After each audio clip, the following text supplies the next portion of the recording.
Hello everyone, welcome to William and the Magic Box. Today on our show, we are going to have Michael. Michael is from Denver in Colorado in the USA. So let's see what Michael has to say. Enjoy the interview. So hello Michael, how are you? Pretty well. How are you doing? I'm very well. Thank you so much for taking this time today for the interview. Thank you. Absolutely. Thank you. So tell me, how's your morning going so far, your day? It's going pretty well. Even though it's 10 o'clock here, it has not been a long day yet, as I just woke up about a half an hour ago, went and got coffee, and I'm just going to take it easy for Sunday. Amazing. So tell me, where are you from? I'm from Denver, Colorado, which I've lived in most of my life, other than a few years overseas. And yeah, I actually live in the neighborhood I grew up in. Oh, really? Okay, so you said you lived overseas as well. Mm-hmm. Where you used to live before? I was in Florence, Italy. Wow, how long for? A bit under 3 years. Amazing. And why Italy? Why Florence? I went to formalize my art studies, painting study and drawing. Wow, amazing. Spent a little bit longer than I had expected to there, but really a great experience. Wow. And so Denver is the place where you were born as well, or not? Yes. Okay. So tell me, what was the best part of growing up in Denver? Just absolutely everything. It's a great town. It was a really small town compared to what it is now when I was young. Excuse me. And just good small neighborhoods and lots of other kids to be around, and a pretty good mix of the activities of culture and activity, like sports activity. Skiing is pretty close, and all kinds of other sports to be involved in, but great museums and great arts culture and theater culture and all those sort of things too. So really an interesting place for all those to come together so well. Amazing. I know you are an artist, yeah? Mm-hmm. So tell me a little bit about your journey so far. Walk me through a little bit about your career. I've actually got the story that I have is, as far as how I became an artist, is kind of a fun one, and I'll give you kind of the short version. But as a kid, I'd always drawn and was pretty obsessive about it, and like most kids, hit a point where I wanted to be able to draw very realistically and very well. So I was doing all kinds of different kind of drawing. In about fourth grade, which is in the US, it's like 11 to 12 years old. I spent the entire school year drawing Garfield the cat, which is a cartoon character. And for some reason, I was just kind of obsessed with that character and decided to do that repetitively. And it really taught me to draw. That taught me most of my drawing skill by doing something repetitively over and over. So from there, I kind of moved on to the regular things that boys do, comic book characters, airplanes, guns, and that kind of thing, and just drew a lot. Got into high school and went to an all-boys college prep school, and so there were no art classes or anything, and didn't have really a focus on it at that point. Then started at university and spent a few years studying the basic things. I actually started off in engineering. Took a few art classes here and there, but not much. Actually got a D in my first drawing class. And I'm still good friends with that teacher. And then about really quite a few years into my college career, and I'd been on and off and working full time at the same time, took a painting class, and just everything in that class came together in the right way in the first day, and changed my major, and actually I ended up spending an extra 2 years in school studying. Started a business that was an art sales business. Spent a couple years on that. By now, so I didn't start painting until I was 25. Wow. And at about 28, my business was going okay, and I just decided I actually needed to do something a little bit different and really focus on just painting. And so I sold my business to my partner, and that was kind of on a Monday. And then on Friday, I bought a plane ticket and left for Italy, and didn't really know what I was going to do or where I was going to live. I had researched the school that I was planning on attending, and walked into that school the next Monday, and it was definitely the place for me. And so I started studying there. Came upon these two just amazing teachers from South Africa, Rose and Claire, and had a bit of a wonky start, getting used to a very different way of schooling. Like I had to test into my classes, which was not a very standard thing for an American student. And especially in art school, to have to actually prove that I could paint and draw. It was interesting. So I ended up spending a good bit more time in Italy than I had anticipated. Studied with them privately after being at the school there, and still consider them my mentors today. I haven't talked to them in a little bit too long. I've been kind of a bit of a hobbit lately and just living in my cave. But so studied with them for a while, and then moved back to the U.S. Right around 30, thinking that I would move back to Europe again eventually. But then started spending time with an old girlfriend and old friend, actually somebody I'd known since I was a kid, and we ended up getting married and having a few kids. And that kind of landed me in Colorado and kind of wanting to stay here, not just for that, but because Denver is really a spectacular place. And so that's 20 years ago now, and I've been in Colorado ever since. Wow. And yeah, it's been quite an adventure. Amazing.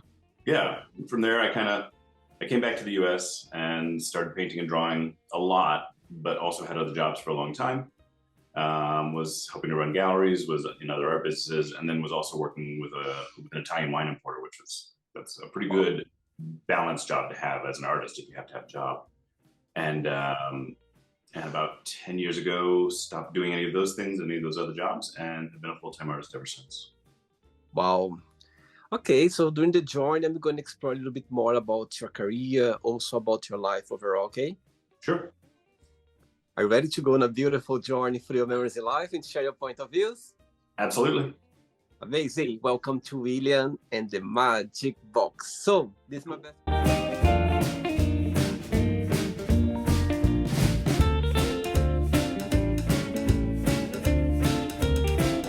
friends, okay? Full of random questions.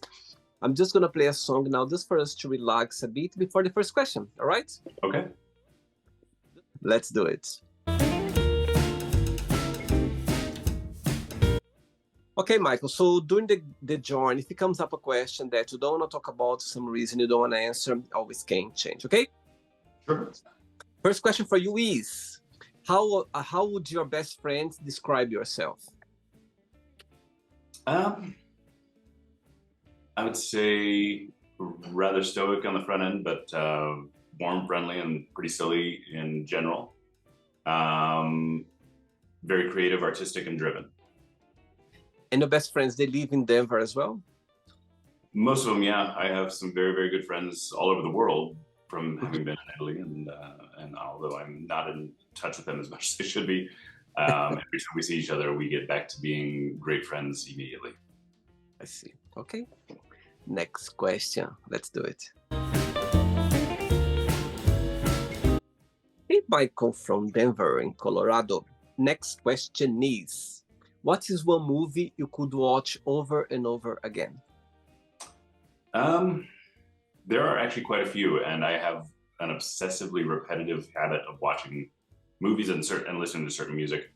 One that I've watched really for about 20 years is a version of Great Expectations done in about the late 90s or early 2000s. And it's changed in significant ways from the Dickens version, but follows the storyline. And so that's one that I watch still pretty often. When was the last time you watched it? About 3 or 4 days ago. Ah. And what's the biggest message of the movie when you watch it? What's the biggest thing that you've got from it? The biggest thing that I got from it, because the character Pip in Dickens' version is on a different career path than the movie version with Ethan Hawke, and that Pip character becomes Finn, who goes on the path of becoming an artist. And so that movie had a very personal attachment for me, watching this person figure out how to be an artist. And, you know, even the ghost artist that was making the work in the film made really interesting art to me. And I still find that to be really inspiring art. But really, the most important personal part is having this guide, or kind of almost spirit guide, in this strange movie that is helping me see a path to being a successful artist and to doing that in my life and as a living. I see. All right. Next one. Let's do it. Before the next question, Michael, tell me what's the biggest joy of being an artist? What's the biggest, thing that you got out of it to be an artist? And the flip side, what do you find most challenging in your career? I would say there's so much that's huge that I get out of being an artist, but to be able to live creatively every day and to create, and I make a new piece of work almost every day, or at least I start something new and finish something else that's been going for a while every day. And the experience of making a bunch of marks or putting a bunch of clay together and it becoming something that not only represents an image very, very well and dramatically, but also has feeling and seems to have an intent in the world and seems to have content. It's like magic. Every time I do it, and every day I get to do that, and it's so strange to just make marks, and it becomes something that's communicating back to me in its own way. I'd say that's probably the coolest thing. The toughest thing is definitely the business side of it. Denver, as wonderful as it is culturally and even financially, there is not a huge collector kind of community or culture here. Although it's pretty strong, but it's not like being in New York or LA or London or Berlin for that matter. And living in one of those places, I do believe that I would have had a little bit easier path to finding the financial success that artists need. And I have 3 kids and have to, support everybody very well. And I like to live well too.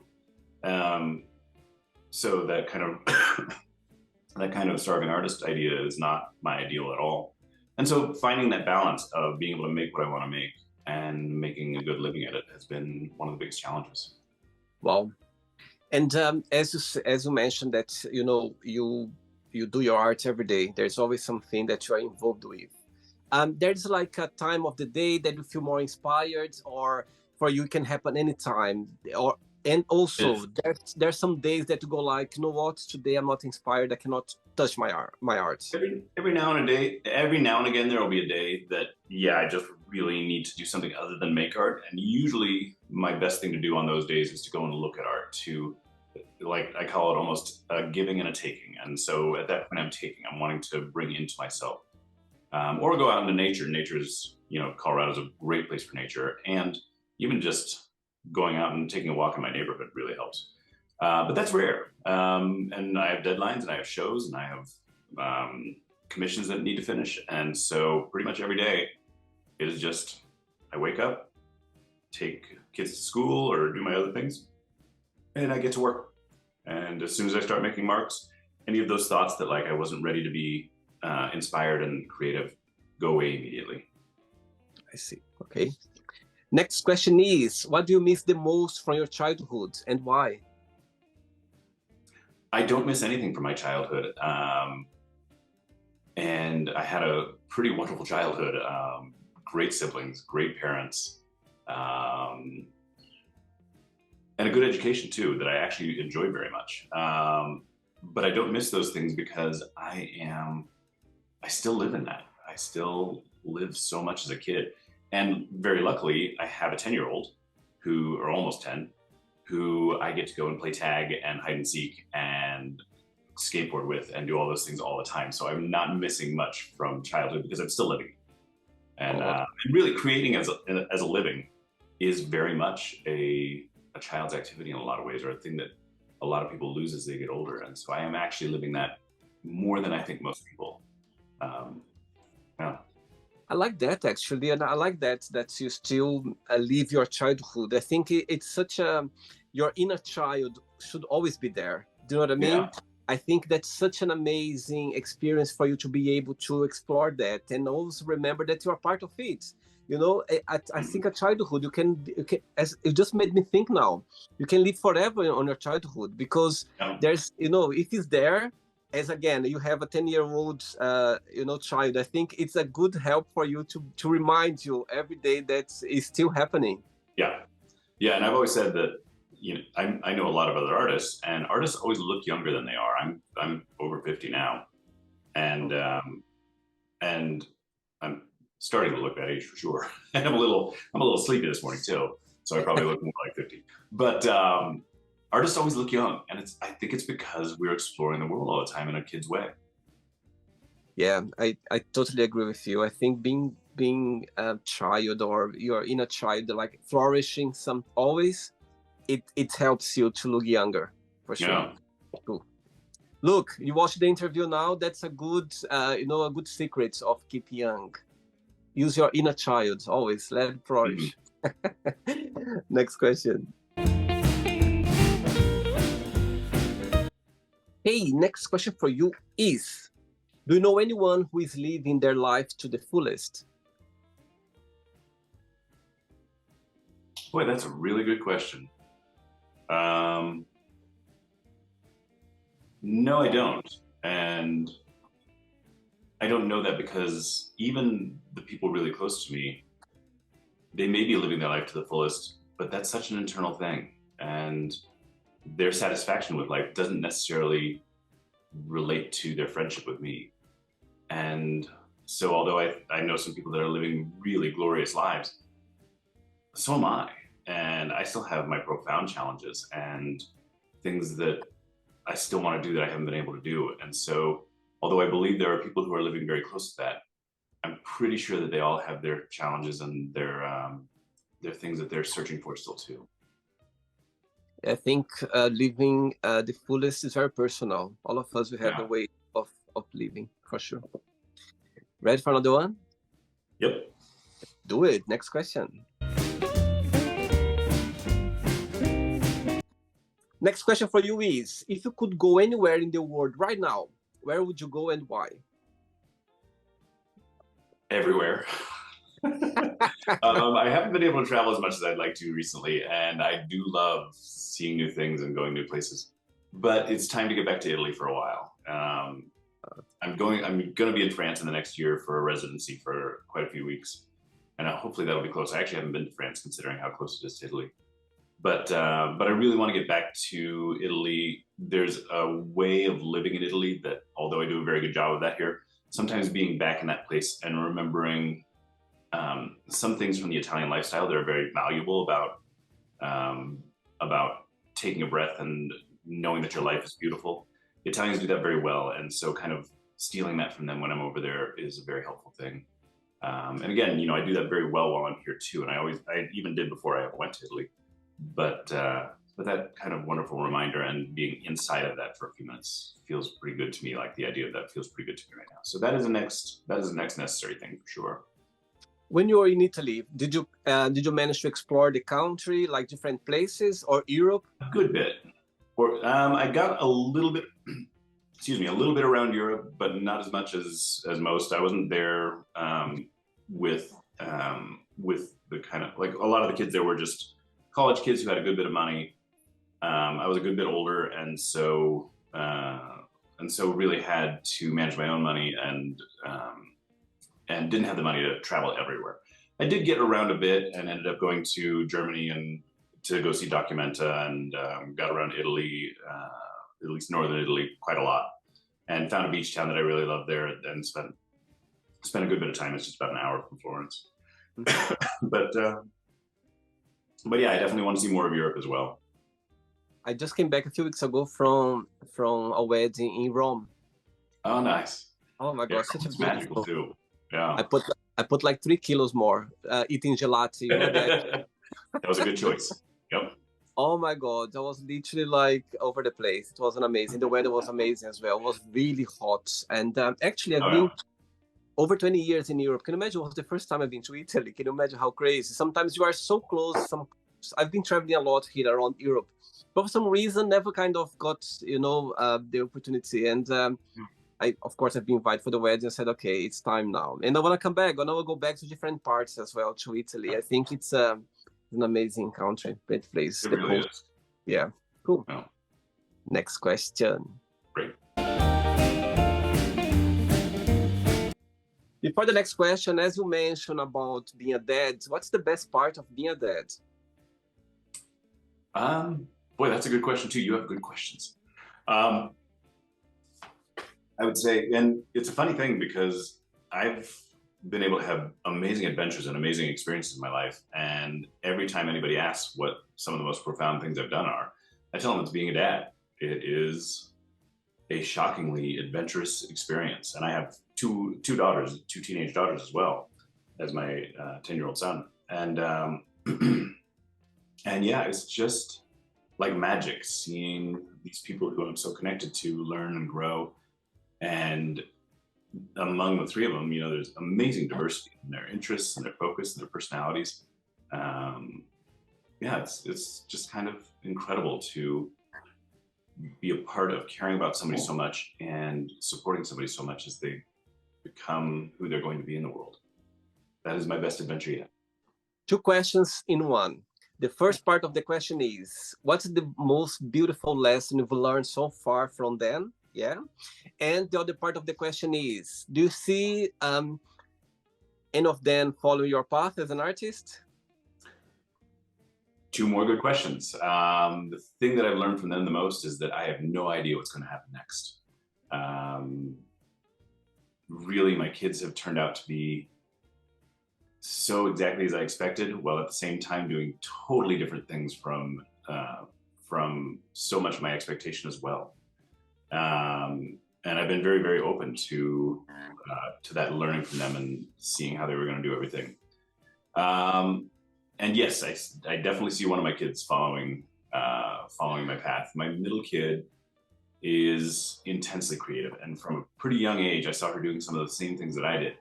And I tried with all my kids. I really tried to step back and allow them to have their own path if they were going to take on art at all, and if they did, to allow them to learn the ways they wanted to learn and find the aesthetic principles that they like. It's impossible to not see all my work around the house and see my studio for them, but really, I wanted them to be able to find their own aesthetic based on their time, based on who they are, and their own techniques and approaches. And so my older daughter didn't really take it on too much, but she can draw pretty well when she draws. She's creative in writing more than anything, but doesn't really focus on that. She might in the future, I wouldn't be surprised. My middle daughter started drawing young and started doing the same obsessive drawing that I did.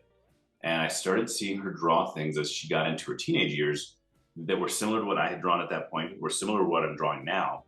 And the weirdest thing that I saw is that her mark is very similar to mine. If you look at my work on Instagram or website or something, especially my drawing, my mark is a very distinctive mark, and it's very there. It's a very important part of my work. And she has something very similar, and it's a very surprising thing to see that would be part of her as an artist. But then she's also taking a very different path artistically. She's much more interested in performative work, acting, singing, and she's very good at it. So we'll see where she takes it. But she also has kind of taught herself and done a bit of study in learning how to paint formally, and so that's been interesting to see too.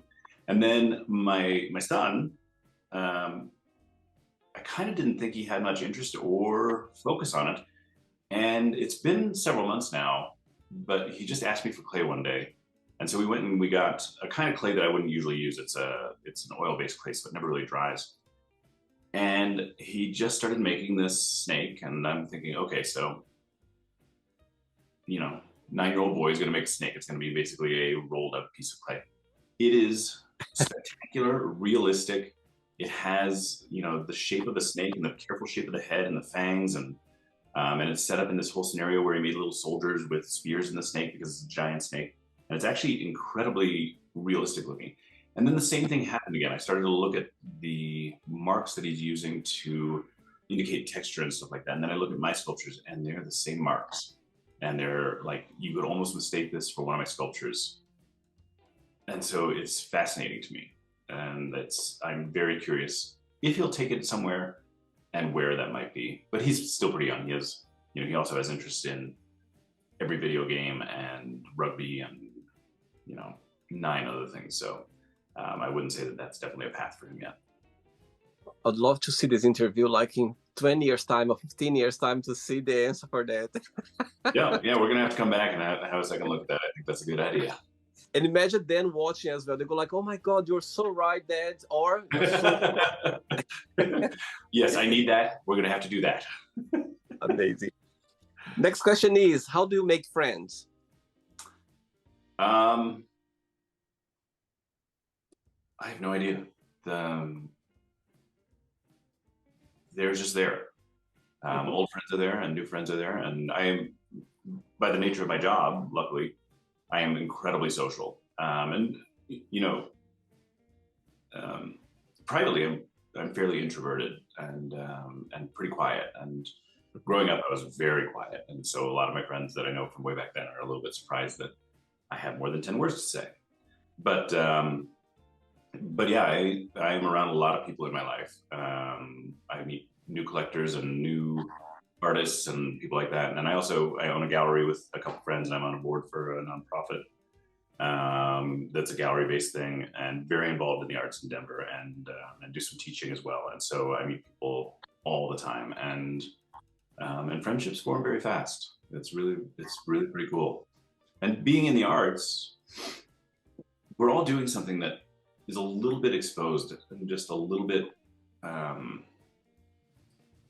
more open than in the business world. It's not a competitive thing, and it's very much an uplifting thing. And when you're uplifting towards other people, we suddenly become connected in a really beautiful way. And so a lot of my friends come from that activity of making art, of showing art, and just being involved in that world.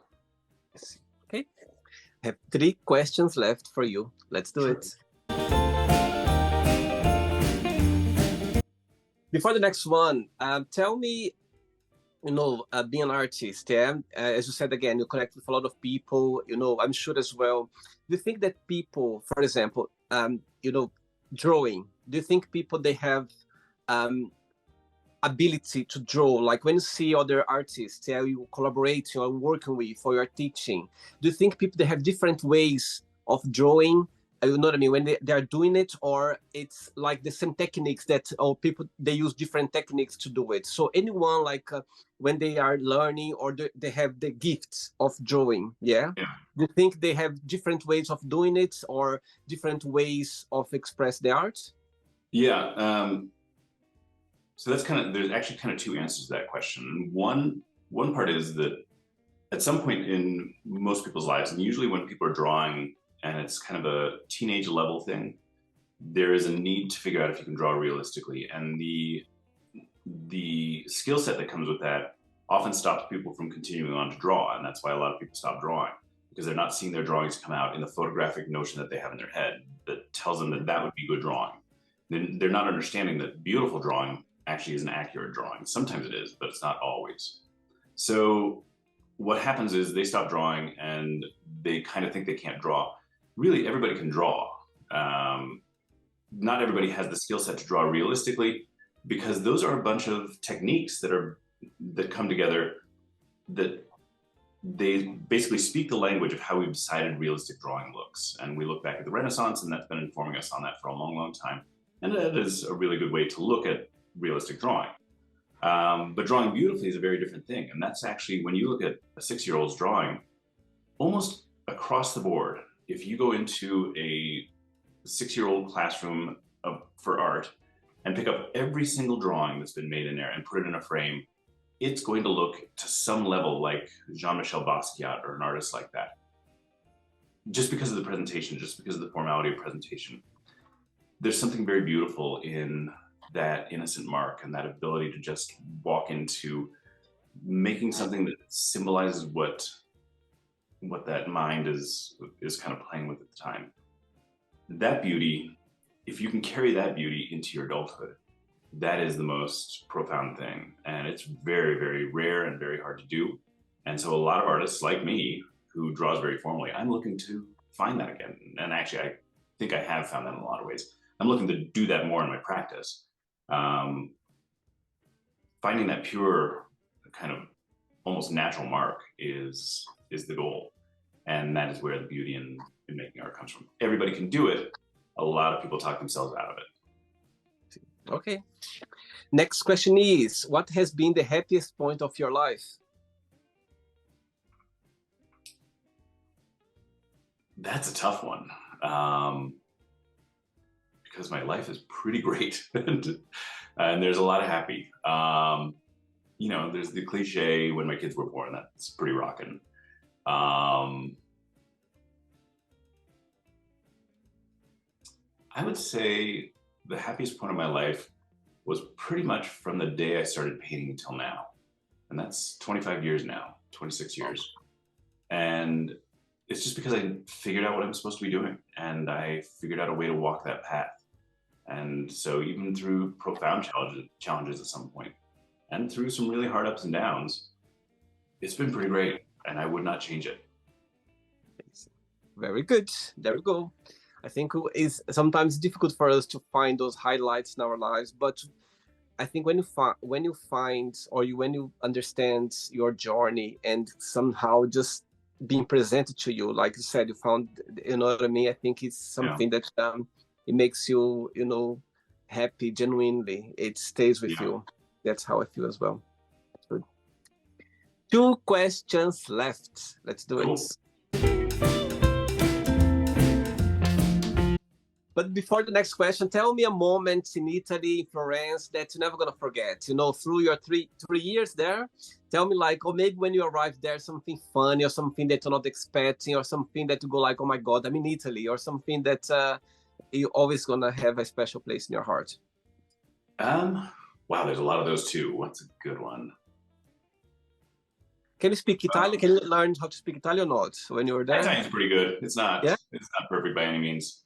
But I learned French kind of growing up and throughout school, so that really helped. It's similar enough that I walked into it pretty easily. But I would say probably one of my most interesting experiences was right when I got to Italy. I really didn't know what I was going to do, and I visited about a year prior and just noticed that there was a group of kind of young, interesting people who were sort of living in the park and just staying in the park overnight a lot of the time. And so I figured if I didn't know what I was going to do when I got to Florence, I could just stay in the park for a night or two. And, that's a little bit outside. That's definitely not a very American thing to do.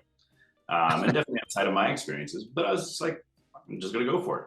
So I kind of got there and made sure I was all warm enough and everything and started to just make myself comfortable on a park bench. And this is a park, it's right near Santa Maria Novella in Florence. So just a little bit outside the city center. And there's like a bunch of people there all speaking foreign languages. And my Italian, I didn't have any Italian at that point. Really. And so I didn't know what languages they were speaking. And so I just kind of got comfortable and started to relax and I think I had beer with me and just chilled out. And so I kind of fell asleep. And after a little while, a couple of the police came up to me and started talking to me and they were speaking in Italian. And then they're speaking in German, and I was like, "Sorry, I'm an American, and I don't speak Italian yet."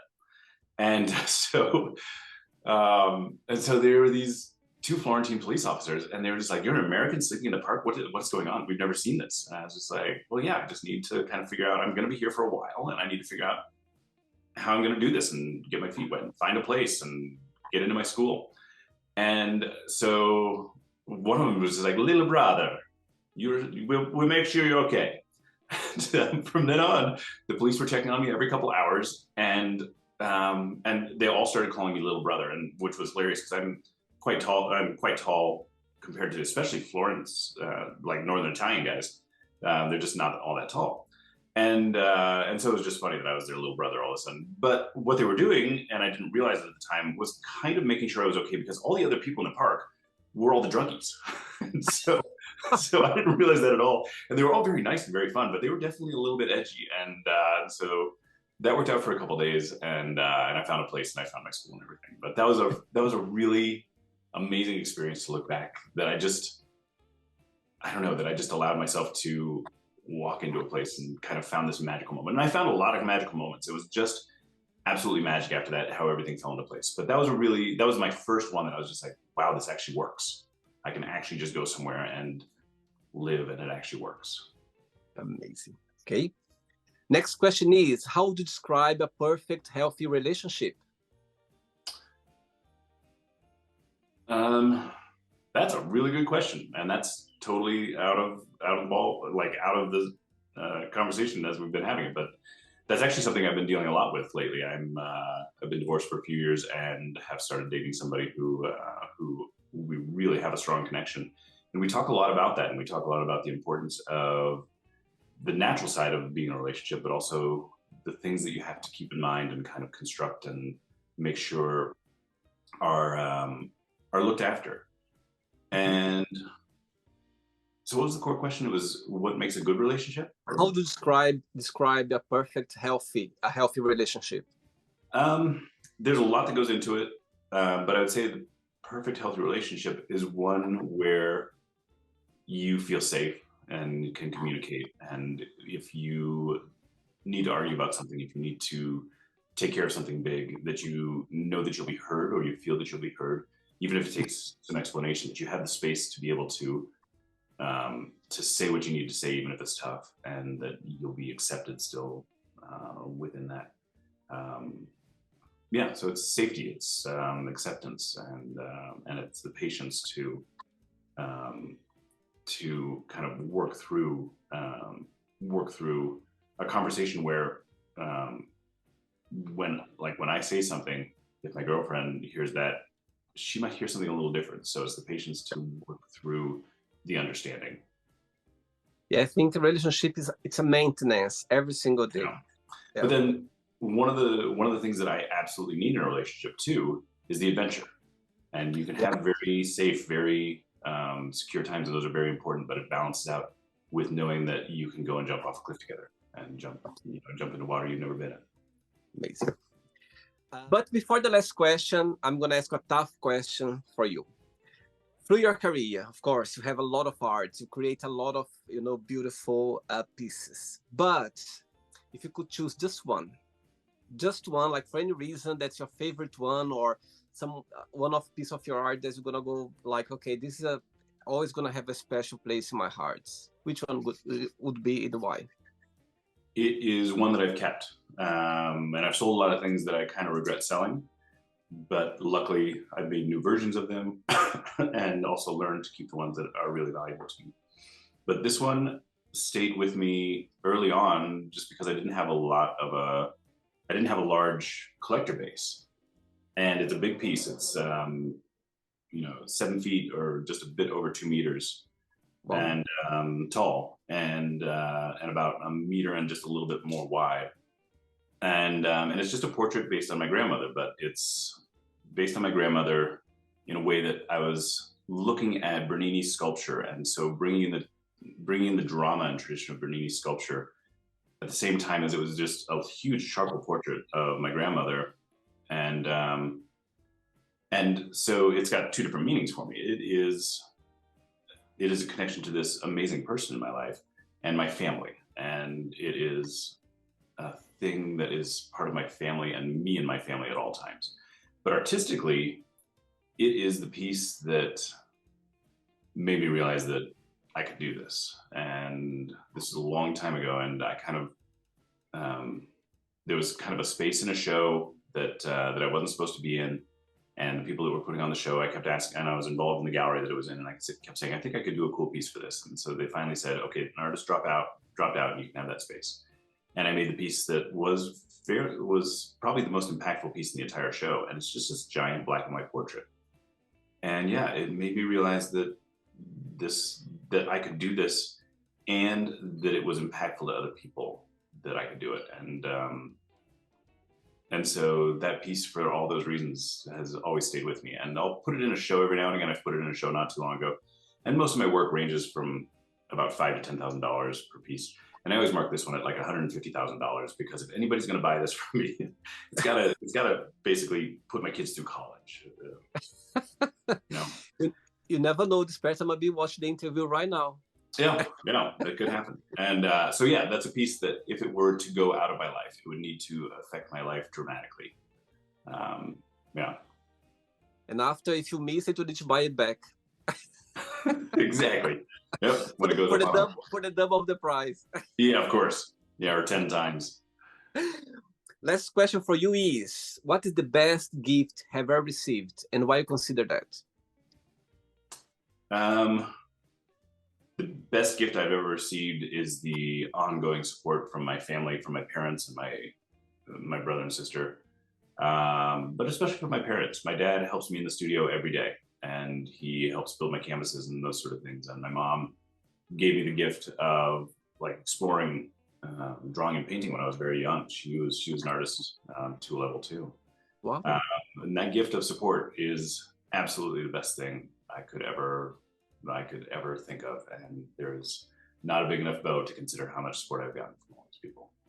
Wow, for sure. I think having parents, support parents, either way, I think it's a plus. You feel safe. You feel you just can fly. Yeah, yeah, and they from the first day that I told them that I wanted to go on this path, they were behind it. Wow, which I think is rare. For sure.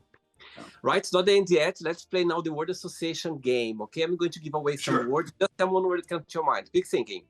Let's start with money. Cat. Family. Fun. One word for love. Actually, that's love as well. There is no other word for that. Life. Adventure. Sex. Love. Politics. Annoying. Religion. Annoying too. Your face. Annoying too. Fear. Challenge. Friendship. Friendship's like love. It's its own word. Desire.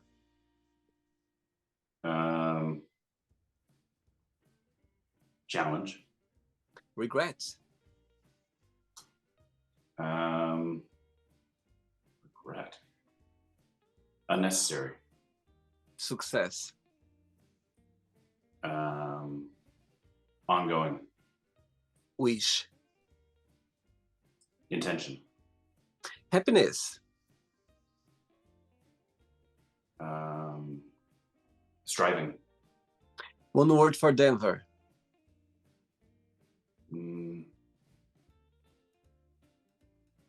Connection.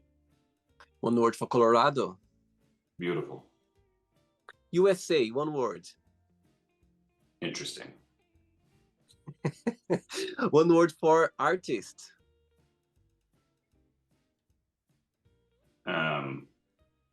Unfathomable. One word for Italy.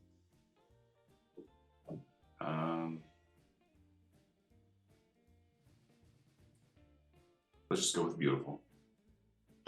One word for drawing.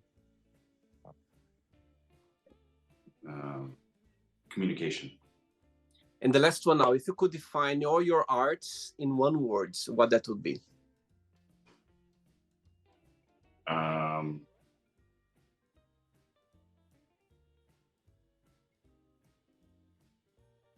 There is no way. Okay. Let's pretend I'm going to meet your lovely partner for a coffee, and I'm going to ask her, what is the most beautiful thing about Michael, and what's something that he still needs to work on, to improve on? What should say? Let's see, what is the most beautiful thing about Michael? I think she would probably say my kindness and my giving. But something I still need to work on. I don't know, because we talked about those things and we've worked on those things. So I don't know if she still thinks I need to work on those things. Excuse me. And she's had hers as well. But what would I still need to work on? Probably my success and things that go with that. I see. Okay. Let's play now Michael and the Magic Box, and you can ask me a question. Before asking the question, what's your favorite Italian word? Migliore, the best. Oh. And actually, pizza or pasta? Pizza. Pizza. I had a few Italians on the shows, and when I say that, they go like, pizza. pizza. Some of them go pasta, but mostly go pizza. And I'm not Italian at all. I'm almost entirely Irish. Oh, see. Yeah. Okay, you can ask me a question now. What is your next big thing? Wow, wow, I love your question. And actually, I'm literally working on it right now. I've been doing the show for 3 years. I just read 3 years now, and I'm working in a project right now that's, I'm gonna get, it's like a networking event where, I can get a lot of guests on the show from London that you've been like artists, singers, writers, not just that, but any other fields. So I'd like to do like a networking event, at least where everyone can come in and they can do some networking. At the same time as well, I'd like to bring some artists that they could show their art somehow. They could connect with other people, In the end of the day, what I'm doing is I'm the next big thing would be William the Magic Box World Tour. Yeah, so I'm slowly, like genuinely, I'm like I'm getting there slowly. So I think one of those network events where people can come, meet other people as well, do some networking, at the same time as well, have some fun. You know what I mean? See maybe some artists singing or acting, like a show, like in a small portion. You know what I mean? Where people they can come and talk about different topics. Also, artists from around the world they can somehow bring their arts or talk about arts or about their arts as well, like this kind of fields as well. I think I've been to a network. I've been invited to a networking event where I realized that people they are there to exchange business cards, to talk a little bit. But I think I would like to do something different, where not just that, but people they can come and have a great time when they can come to this event knowing that they're gonna see something different, they're gonna connect with other people, they're gonna express themselves. So that's something that I'd love. It sounds like creative connection, and that sounds very, very interesting. That's a totally fascinating idea. Absolutely. And one day when the Magic Box tours arrive in Colorado, in Denver, you are invited to come and bring your arts and talk about it. I'll be there. That's so cool. So yeah, that's something that I've been, I always had that in my mind. Since I started doing the show, I already was thinking about that. But I think now, I'm feeling like it's the right moment now. There are so many people already. I just reached 1,000 interviews on the show not long ago. So that's amazing. Yeah, so it's been great, the journey, and I think now I would love to to get that in person. There are so many people already who participate. I think it would be nice to see everyone coming to this event and also connect with other people as well. So yeah, that's my new big thing coming soon. Cool. Very interesting. Did you enjoy the interview, Michael? Very much. Yeah. Thank you. Thanks for taking the time. I know you are very busy and you took the time for the interview today. But before you go, if you can share a positive message or anything that you live by. I would say the one thing that goes through my mind always is just keep exploring. And I don't think that's terribly different than a lot of people, but I remind myself of that very, very often. And I think more than a lot of people would. And by that, I mean 10 times a day. Keep going, keep exploring. Amazing. Very good. Regards to your family, and you keep in touch, okay? It was a pleasure having you on the show, okay? Thank you so much. Take care, Mike. Bye-bye. Bye-bye. Bye. So, did you like the show? Don't forget to give a like, to share it, and also don't forget to subscribe to the channel. And if you'd like to be part of the show as well, first, subscribe to our channel, and after that, just go to our website, www.williamandthemagicbox.com, and send us a request saying why would you like to be part of the show. And I see you there. Bye-bye. See you next time.